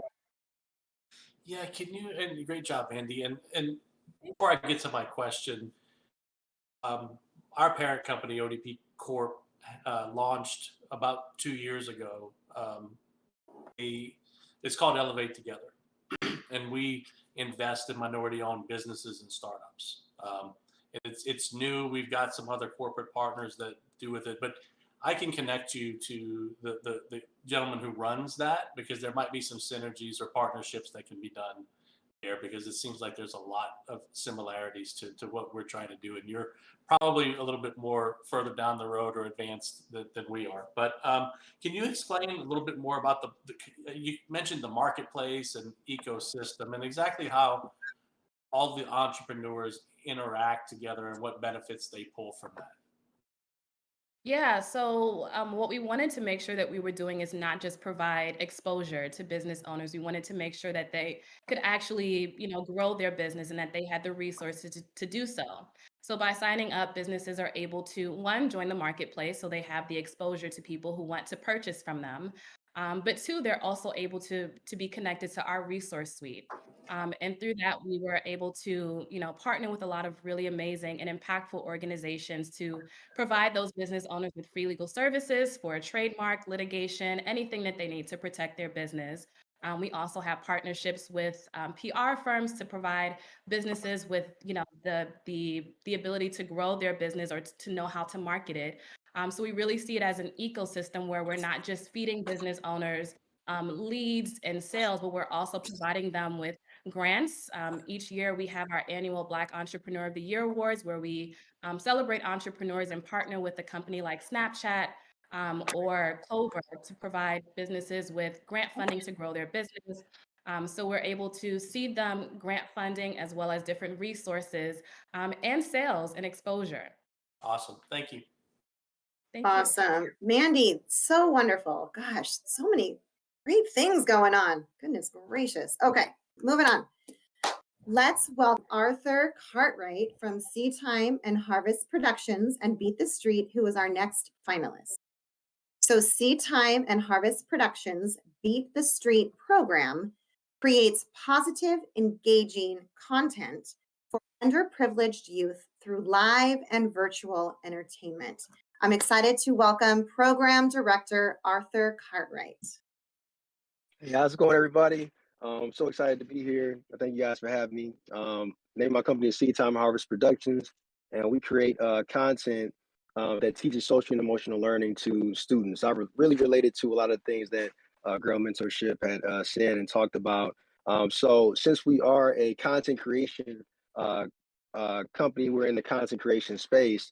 one of our flagship program is Beat the Streets, and I want to share a little content with you guys. So I'm going to share my screen with you guys. Yeah.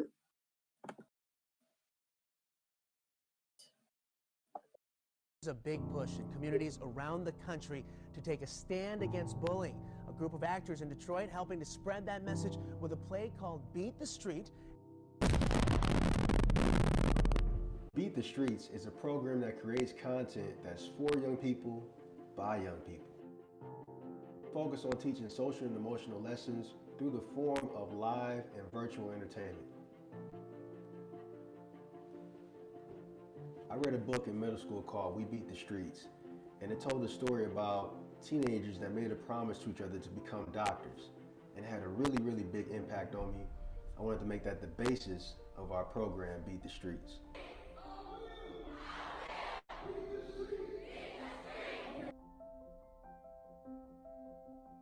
My students were always so interested. Whenever I try to give them any type of lessons where it's a life lesson or something like that, they aren't always engaged. But with this program, they were always interested, always had questions. They would also leave sometimes with different aspirations for the things they might want to do with their lives. It was always pretty cool. Like people should follow their dreams like so much stuff like that is happening in our school. And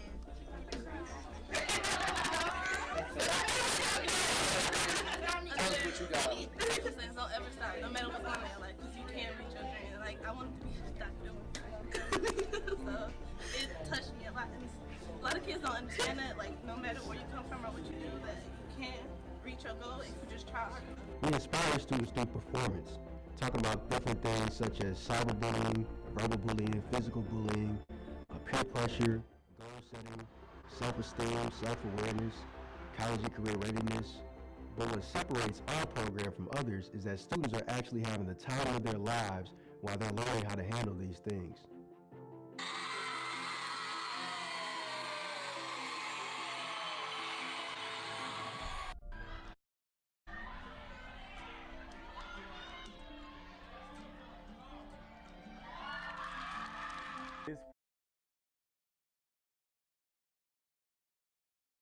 Yeah, so just wanted to show a little bit about our program there. Like I said, we create content that's in the social and emotional learning space. We want students to see themselves in our program. We play out different scenarios that talk about what they're going through at home and maybe at school. And I'm going to show a little PowerPoint here. Just gonna share my screen here. Stop stream. Sorry about that. So with that being said, we started our program and we have since impacted over 800,000 students across the country. We started in my hometown, Detroit. We're based in Detroit. We have started with school districts in Detroit, and we traveled to Chicago, Atlanta, Cincinnati, Toledo, Philadelphia, Charlotte. We partnered with different school districts there to deliver this program to students. It's won awards for being one of the best programs for young people. And we wanted to talk to the students and partner with different schools because we wanted to be kind of like an unlock for a lot of different teachers. We wanted to kind of be the bridge between teachers and the students. It wasn't too long ago where some of us were students ourselves. So right now, we wanted to go ahead and be that bridge because a lot of students are having a lot of trouble, especially after COVID, kind of reintegrating with all the other students and everything like that. So we wanted to kind of help with that with our program. Let's see here. So the goal is for us to help students work together instead of against each other to accomplish a common goal. We want them to work together. There's a lot of things that deals with conflict resolution, and sometimes there's a lot of fights in some of the schools and some of the areas that we deal with, and we want to help with that conflict resolution. So that's one of our goals, to have them work together instead of against each other to accomplish goals as far as graduating and things like that. some of the great stats from some of our surveys that we've had. Over 85% of the students had an overall great experience. We create an experience. We create an experience that we bring to the students. We want to create it. Some of them have never been to a stage production before, so we have playbills. We create a whole Broadway experience for them because a lot of them have never been to a stage production before, and a lot of times it leaves a lasting impact on them. So 80% of the students have an interest in higher education afterwards. Nearly 75% of the students are likely to read some of the books that are recommended from our program, our Beat the Streets program. So this is how we stay afloat. This is our bread and butter. So we have two different things that we do. The students either come to us or we come to them. So we have an experience that we bring to the students, whether it's we bring all of our sound and lighting equipment and we bring it to the school. We brought it to a school in the inner city of Detroit yesterday. One of the teachers was like, man, this is one of the best things we've ever brought to the schools because they can relate to it. They can relate to it. They're seeing things play out on stage that they're going through. They just went through yesterday, you know. So we were able to bring that to them, and the school pays a price to have us come in and bring that and deliver that to the students. Hey, Another way that Arthur, we do. Yep. Arthur, I'm going to Yep. give you Sorry. just one more minute. Okay, one more minute. Okay. For Gotcha. you. Okay. Thank Gotcha. you. Thank you. Yep. And the last thing that the other way that we do is which is our bread and butter is that we do field trips. We offer an experience to the students to whereas they will take a field trip to come out and see us at the play. They'll come out. We rent out a venue and we invite all of the surrounding schools to come out and see us, and we provide that experience for the students. So we deliver this as an experience to schools, to students, to parents, and they can all come together and see our program. And the greatest thing about it is that the students really enjoy it. They really love it. They're having a good time while they're learning how to handle some of the tough things that they go through on a daily basis. So thank you guys so much for your time. Thank you, Arthur. What you're doing is awesome. I was a theater minor, so I love what you're doing. Okay. I really appreciate it. If I could be on stage Awesome. every day, I would love it to, really do what you're doing. It's just beautiful. So, Chris, what do Thank you you so have much. for Arthur? Can you hear me? Yes, Yep, I can. hear you. Yes. Okay. I'm sorry. I had to cut from my computer to my iPad because audio was glitchy at first. If I could pass to Michael for a question, because I don't want you to repeat something that you've already said. Oh no, it's totally fine. Michael, you're up if you have a question. Oh, You sure. Yeah, I didn't Okay. want to interrupt here. Well, firstly, Arthur, thank you for your presentation, and hopefully we can chat sometime about the Goldman Sachs 10,000 Small Businesses program in Detroit. But we'll do that Okay. offline. Yeah, Oh I'd yeah. love to see. Okay. I'd love I to see you appreciate that. apply for that. But Okay. I know you said you primarily kind of serve schools. It sounds like they're your primary customer. Do you work with anything outside of public schools to deliver your programming? Yeah, sometimes we do like community events. So we'll do recently in Flint, we had an event where we invited the entire community. We'll do that. We've partnered with different film festivals as far as content goes. But I would say primarily we do work with the sixth grade through 12th grade range of high schools and students. But it's when we do field trips, the parents are the ones that actually kind of pay for it. Kind of like a field trip when you were in school. They kind of send you to school with the money and permission slips, and then they go to the actual event. So that's pretty much what our bread and butter is. Gotcha, that's helpful. That makes sense. And so it sounds like the Flint School District and DPS, Detroit Public Schools? Yes. Oh, within the Metro Detroit area, or with Yeah. just period. Yeah, I Yeah, I guess would who do you say serve? we partner with DPS, Southfield Public Schools. We have a program coming up in Romulus. We've been to Flint, Saginaw School District. We've been out to Muskegon, uh, Benton Harbor, been to Bloomingdale High School. So yeah, we've been around in Michigan, and we were happy in 2015 when we were able to go to some of the other areas. So we would use the grant to kind of um, go to some of the other areas that are asking for us to come. Okay, and then quick question, how many people do you have on staff right now? So I'm the only official like employee staff member. We have a lot of independent contractors. So the people that work with our program, we have about 10 independent contractors that work with us when we do our program. All right, I'll pass it to Leah if she has any questions. Yeah, I mean, the work that you're doing is really amazing, and it was nice to see the videos. Hopefully Thank you. full length somewhere.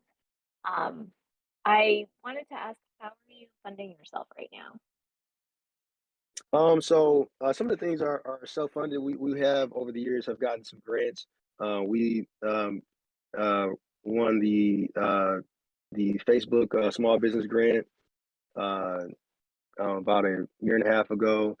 So we've had some outside funding and through different grants and we've had like a GoFundMe before and things like that. But mostly, it's self-funded. Just it is a for-profit business, so we kind of put uh, the profit back into marketing and pushing ourselves forward and scaling. And when you say we, how big is your team? It's not huge. I mean, like I said, I'm the only full-time employee, but we do have some independent contractors. Probably we have some that just come in when we have a program, and then we have about 3 or 4 that work on a more consistent basis. Okay, cool. And what's your like big vision for this? Our big vision is to hit every single underprivileged area that we can, and then beyond. We would love to go to the West Coast. We haven't been anywhere on the West Coast yet, and I used to live in California, but we haven't brought the program over there in the West Coast yet. So we would love to use the grant funds to do that. We would also love to have some extension items of our company. We would love to, after they see the program, it's kind of like catching lightning in a bottle. So we want to retain that, and we want to have products that surround our flagship program to kind of help students retain the message and inspiration. So Okay, great. Thank you so much. thank you guys. Wow. Okay. Thank you, Arthur. Thank you, judges. Thank you Okay. so We're much. on to the last finalist. Everybody get ready. Okay. This is it. Last one. Okay. Focus. We got one more. Let's do this. Okay. Yuli and Tony from Surf Skate Science. So Surf Science is designed to enrich school curriculum. Their surf skate science lessons teach STEAM to youth through action sports. Please welcome founders Yuli and Tony Felicciardi. Yeah, I'm gonna go ahead and share a screen here. Hopefully this works. Can everybody see it? You're good.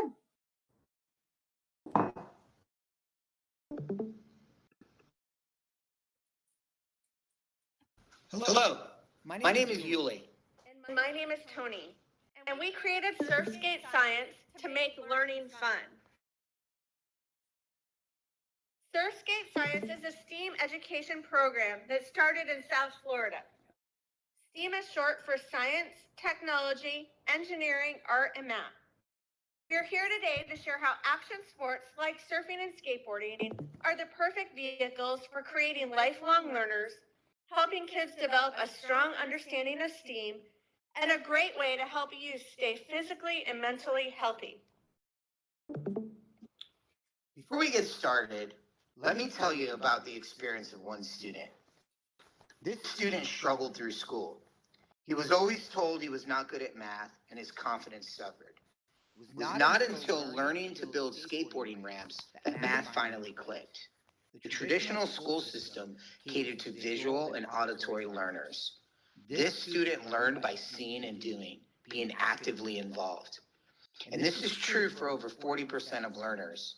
Once this student saw math as a tool to accomplish a goal he was passionate about, it all finally made sense. That student was me. And I know this is a struggle for many students still today. We knew that we could make learning fun, safe, and engaging. So we created a program combining our passion of action sports and education. Surfskate Science was born. Surfskate Science strives to make learning accessible for all learners through creating hands-on, action-packed learning. We turn our local beach breaks and skate parks into classrooms where students become scientists in a real-life lab. Let me share a little bit of our origin story. In February of 2018, I received a text that there was an active shooter on one of our local high school campuses. Julie and I rushed over to the school to be there with the students, many of whom had grown up at the local skate park that we had run. That day, 17 students and teachers lost their lives, and our community was forever changed. Parents and teachers alike began to explore alternatives to education. During the grieving process, many families pulled their kids out of school. We also noticed that more than anything, students needed a community to support them. When my middle son, a junior at the time, came home after school and said that he just wanted to graduate without getting shot, I knew then that we had to do something different. So we pulled together our passions for youth development, action sports, and education. Fast forward to the 2020 pandemic. We again saw another shift to start to view education from a different lens. Today, over 30% of families in South Florida have chosen a homeschool or non-traditional learning path. Our program has grown from 6 students at our first class in 2018 to serving over 500 students this year through our in-person program and over 1,500 more through our field trips, pop-up programs, and Zoom calls. And we know it's working. Our favorite testimony from parents is when they tell us that Surfskate Science is the only day the students are dragging their parents out of bed to get to school. With the rise of homeschooling and the excitement of surfing and skateboarding now being in the Olympics, we know there is no time like today to launch this action-packed learning program on a larger basis. Here is what some of our students and families are saying. Meet Quinn and Mina. Hi, I'm Quinn. My family lives on a boat, and while we were in Fort Lauderdale, I used surf and skate as a great way to socialize, learn some science, and I even got to make my own skateboard. It was pretty cool. Hi, I'm Quinn. Recess and school mixed together at the beach or skate park, which I really enjoy. This is our first year homeschooling. It has been quite a journey, and with COVID, it was really important to make sure that she wasn't feeling isolated. This has been a great way to meet new friends and to get outside and to learn. Recess and school mixed. We love what we do, but we know we can reach even more families and get kids passionate about STEAM education. Skateboarders work on a trick until they get it, trying a trick hundreds of times. They're also good at problem solving, as well as being creative and self-starters. They're often creating their own obstacles for tricks. They're tech savvy with filming and editing videos as now a large part of skateboarding culture. These are all critical 21st century skills that our students are learning. Studies show that action sports help sustain positive physical and mental health. Action sports participants are always learning and processing. This constant learning keeps our brain circuits alive. The continued ability to learn and grow is proven to help us live longer and mentally happier lives. Participants experience a community and a camaraderie that is not typically seen in other areas of youth culture.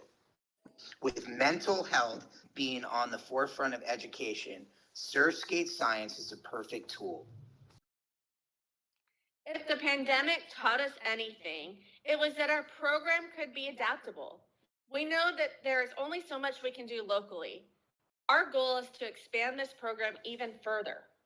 We are now in the development process of 4 new learning kits where students can learn from anywhere. Imagine learning environmental science and math through building a miniature skateboard. Engineering and art from shaping your own mini surfboard. Or architecture and civic advocacy through designing your own skate park. Next, we hope to package our full curriculum for schools, learning pods, and homeschoolers to run surf skate science programs in their areas. We know that action sports has a vast array of benefits. Finally, we hope to build a South Florida STEAM Center that will allow students from all backgrounds the opportunity to learn things like woodworking, video editing, 3D printing, video game design, and more through action sports. This facility will also be a training platform for educators to teach STEAM through action sports. Our dream is big, but dreaming big is exactly what we want to teach our students. We hope to create lifelong learners who find their unique passion and purpose through a creative approach to education.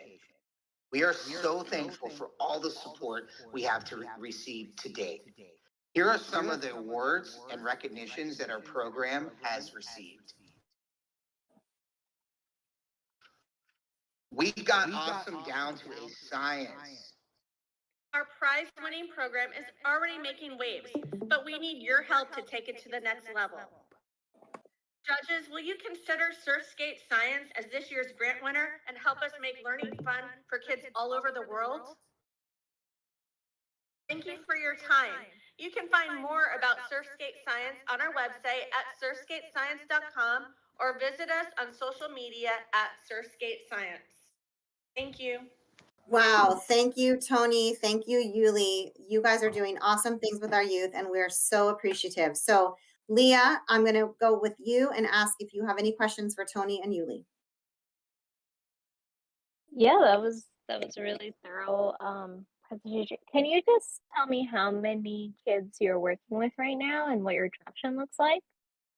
So this semester, so we started out with just 6 kids in 2018. This semester we have over 500 kids for this year, I guess, for the 2 semesters.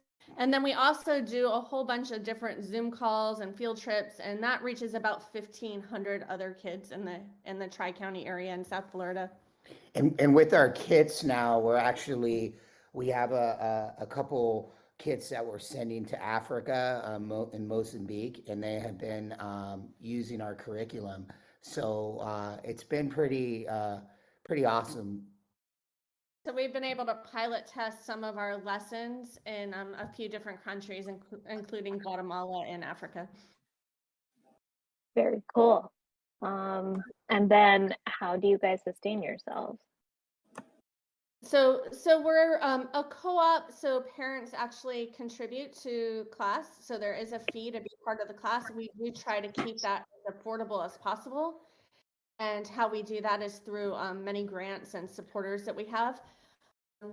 And then we also we also offer scholarships, and we work with now with education reform, we're able to offer reimbursement for scholarships. And I also work at our local surf and skate shop. I also run a skate camp. So anytime there's after school, we do after school programs, but I also work at our local surf and skate shop, and I run a skate camp. So anything to do with action sports, we're in. Got it. And you guys are locally based, really? Right now, I mean, like the slides say, I mean, our goal is to reach every kid, because skateboarding and action sports, you can go anywhere around the world. I mean, I've gotten the opportunity to go around the world and build skate parks, even in Liberia for child soldiers, so we have all kinds of, you walk out with a skateboard and people just stop and watch you.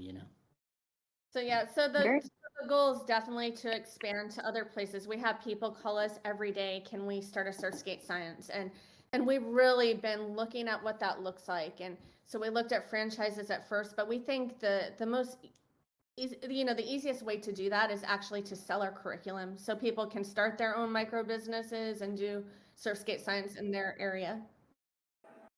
Very cool. Thanks, guys. Welcome.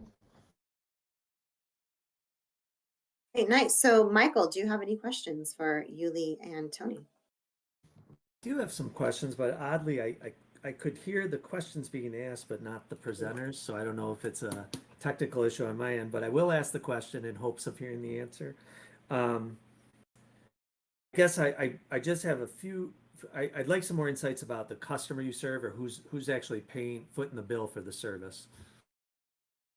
Okay. Yeah, so how it works is we right now we're really focusing on homeschoolers and micro schools.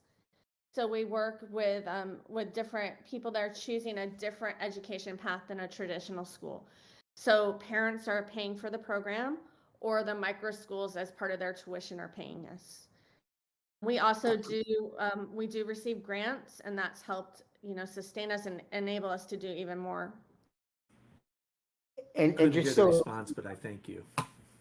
yeah, and just to be clear about like our customers too, our students, most of them are just learners. We're introducing action sports, so we're using action sports to educate them through physics and stuff like that.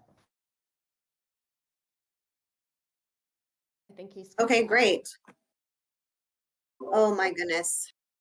This is just going to be tough. I'm going to tell you that. Okay. Can I ask So, one question? Can I ask one yes, question? you have 1 minute. Go. I have 1 minute. Good. Michael asked one of my questions, but the second question was with this funding that you would get, what is your growth plan and trajectory for utilization of that grant money? So at the beginning of next year, we hope to launch a few of our kits that we're already testing out. So we'll have that at the beginning of next year. At the end of next year, we hope to release our curriculum, so we can actually sell our curriculum to different schools and educators. And then by 2025, we want to open a STEAM facility or a maker lab in South Florida that will also be used as a training facility area for teachers. But we want that to be a place where people can come in and do hands-on learning. So that would be woodworking, learning how to do music production or video production, learning how to 3D print, all kinds of things that revolve around action sports. It's also going to have a skate park, which is going to be for the community to come in and train also for skateboarding. So, and we'll also have a shaping room for a local shaper, to teach kids, because again, we're using action sports so that kids can learn. Most people don't realize that, just even a skate shoe or a helmet takes an engineer to be involved with that. So you're putting a ton of pressure on your feet as you're landing off a stair set. So engineers are involved in all that. So. Even a helmet, there's a lot of engineering involved in it. So that's what we do. We kind of just dissect all of that and use that to educate. Thank you. All right. Well, thank you, everybody. Okay, I'm going to tell you this right now. We're about 20 minutes over our agenda. And you know what? That's cool because everyone had so much to say and in the most amazing way. So I don't even care that we're over. So everyone, you just got to wait and deal with it, right? Because we have amazing entrepreneurs. So thank you, judges. And thank you to all of our incredible finalists. Holy smokes. I am just beyond blown away right now. So the judges are now going to leave. They're going to go deliberate. They're going to tally their scores. And when they come back, they're going to announce who the first prize winner is going to be tonight. And that winner is going to win $15,000 from our ODP Business Solutions sponsor. Okay, so they're gone. They're going. So wait, until then, you here have a very important job to do. Hold on a second. You're going to vote on the fan favorite. So you heard from our 8 amazing stories tonight from these entrepreneurs. So now we need you to go decide who should win our fan favorite to win the $5,000 grant. Okay, we've dropped a link in the chat on the YouTube link that will take you to the website to vote for your favorite. This fan favorite award will be announced on Monday. And you guys, we already have 500 votes. It's not even over yet. Oh, it's crazy. I'm telling you, 500 votes. Go vote. Go vote. Okay. So while you're voting and you're waiting, I'm excited to introduce, I'm honored to introduce James Tharp the manager of buying groups from ODP Business Solutions. James will be sharing more about the ODP Business Solutions and our program at Accelerate America. So James, take it away. Yeah, no, I appreciate everyone for participating, and man, I can't tell you enough how awesome listening to each of your stories and just hearing about your business has been. So I really do want to thank you for participating in the grant competition. We here at ODP are happy to be sponsors and to be helping out. And if it was up to me, everyone would win. So I'm looking forward to seeing who ends up on top. But yeah, I thank you for your time. I've got a brief presentation. I know it's been a long night, so I just kind of want to go over a couple of the pieces. Essentially, I want to demonstrate to you how ODP, formerly Office Depot, fits in with Accelerate America. We do have a long-standing partnership with Accelerate America, and I work with Esther all the time. So trusted partner. We have a very long relationship. You know, we work together very often. And yeah, let me get my presentation here and we will get started.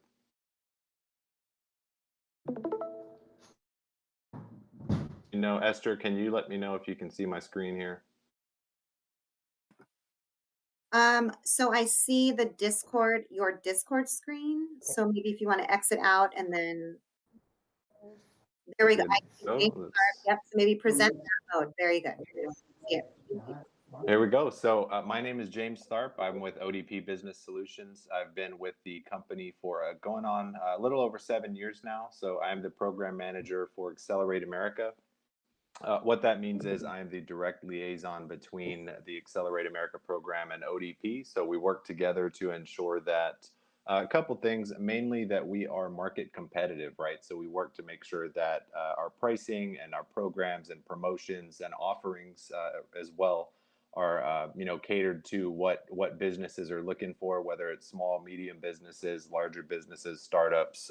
You know, we kind of look at every facet of business and how they work and what they need, and we try to tailor to everyone individually. So first slide here. I would like to kind of cover, so ODP, right, kind of the elephant in the room is we changed our name. So we are still under the ODP Corporation helm, meaning that Office Depot, the retail stores, we do still work directly with them. So we can still do in-store pickup, shop in store. The ODP Business Solutions has changed. Kind of to make a long slide short, the reason we did that was so that we could kind of separate the two sides of the business and make sure that we focus a little bit more and hone in on what businesses are looking for and set ourselves up for success and just make sure things are running extremely smoothly for our business tailored part of the market. So next, I'd like to point out just a couple of our differentiators, right? There's lots of different competitors on the market. One of the main ones that sticks out to me would be that first one there. So with an ODP Business Solutions account and a partnership and a relationship with us, you do have a dedicated account team that can work with you. Mainly and most importantly, I think you do have an account manager that gets assigned and can manage your account. So whether it's, you know, where can I find this product, or how can I do this on the website, or different functionality that we have, you do have someone to reach out to directly. So it's kind of a personalized feel, and you always have an advisor to reach out to and assist when you need it. Next would be our comprehensive, extensive product range. So we do offer all kinds of different products. We're not just office supplies, which I'll get to here in just a second. We do offer business services, so office conceptualization and optimization to technology solutions, break room planning, and beyond. Next and third would be forward thinking. So we do continue to grow and to focus on eco-conscious products, greener services. We have a vast roster of women and minority-owned suppliers to help you achieve your environmental, social, and governance goals. And finally, would be accessible. So we do have advanced visibility and reporting for your business. So we do have all kinds of different reporting tools, dashboards, you know, purchasing history, shopping lists, things like that, that you can tailor to your business individually with your account. And moving on to what I kind of touched on a little earlier, so some of the products and things that we offer. So second there on the presentation would be office supplies, right? One of our bread and butter, kind of what a lot of people think of when they think of Office Depot. And moving on to ODP Business Solutions, we do offer a large array of office supplies that are discounted and leveraged kind of with the network and size of the Accelerate America partnership.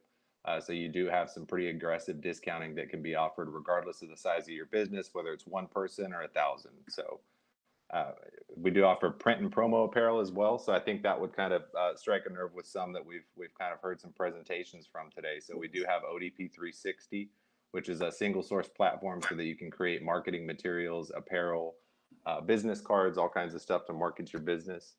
Workspace interiors, you can create productive and stylish workspaces. We do have, beyond just kind of advisors, we do have specialists. So we have furniture specialists, cleaning and break room specialists, technology specialists, all kinds of different advisors that can reach out and work with you, from looking at blueprints and suggesting a couple of different types of builds that you can do for your business if you're moving into a new location or something like that. Workspace facilities. So we do have, again, we call it CBFS. So that would be workspace facilities specialists that are tailored to reach out. You know, they can cover all types of different stuff, whether it's coffee, cleaning solutions, that sort of thing. And lastly, we have technology solutions. So we have tech experts that can reach out and advise and assist with anything that you need on the tech side of things. And just a couple of our current sales stats for ODP. So we do have over 120,000 corporate clients. 98% of the US population gets next business day delivery on anything ordered, typically before about 4:30 p.m. local time. We work with 63 of the Fortune 100 companies use ODP Business Solutions. And then finally, how can we support you? So there's a lot going on here, but essentially we can kind of tailor the experience to your business, right? Regardless of the size, we can get someone, have an advisor assigned. You would be able to leverage specially discounted pricing with the Accelerate America program. So yeah, and I think Esther, if there's anything that you feel you need to add, I know we work together pretty often. Feel free. So thank you. I appreciate your time. I would like to add that James is awesome, and that our partnership with ODP Business has been just so fruitful. And that's why we're able to do this exact thing, right? Offer a $15,000 grant because we partner with somebody as awesome as ODP who's willing to trust to use this money to business, right? I mean, that's their passion and that's our passion. And that's why we're here. We're here to make sure that small business entrepreneurs can thrive and grow and make the world a better place. So that's where we are at. So James, that's what I wanted to add, just so you know. Thank you very much. I appreciate it. And again, everyone who's participating, it was great hearing your stories, and I can't thank you enough for your time. So again, thank you. Hopefully the night hasn't been too long for you. We still got a little ways to go.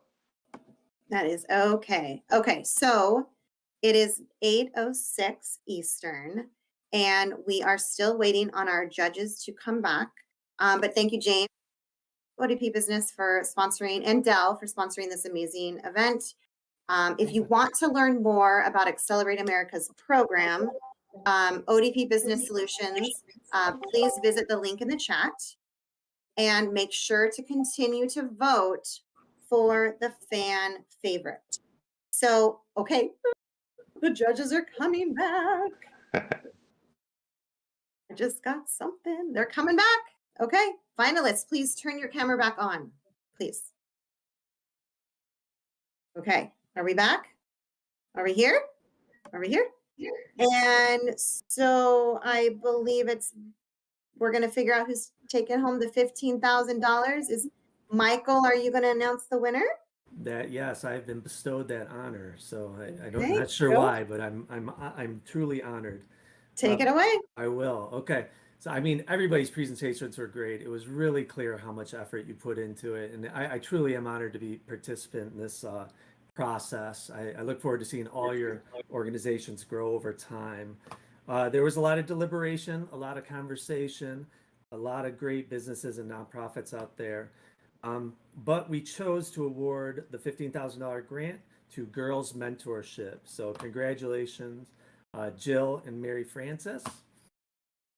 We thought your pitch was, it had great energy. It was a clear message.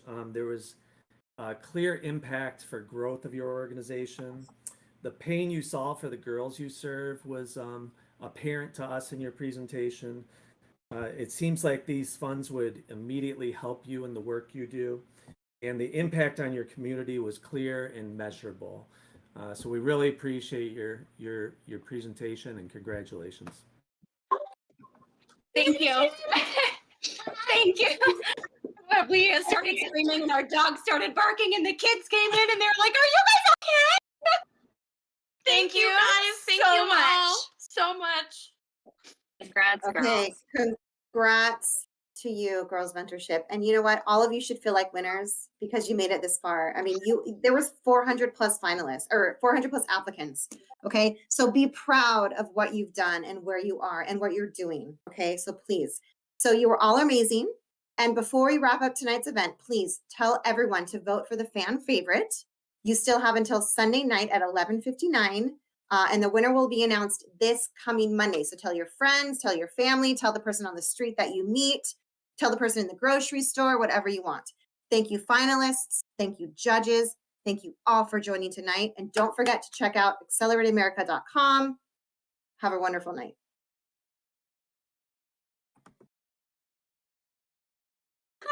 Thanks, you guys. Congratulations. Congratulations. Congratulations to